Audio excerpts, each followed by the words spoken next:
Pabilisan sa pagbabalat at pagkain ng pinya, tampok sa kauna-unahang Pineapple Festival sa Apari, Cagayan. Silipin sa report ni CJ Turida.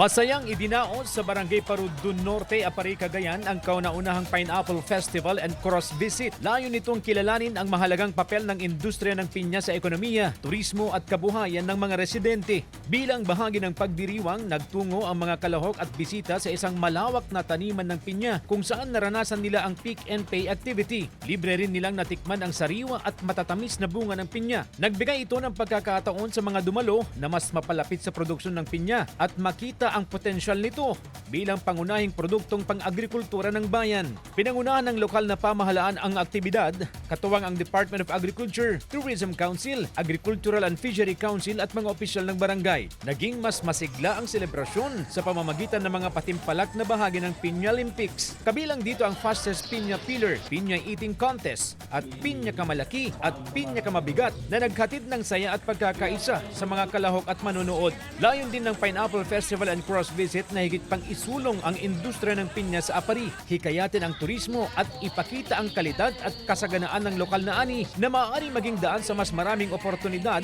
para sa mga magsasaka at komunidad. CJ Torida, One North, Central Luzon.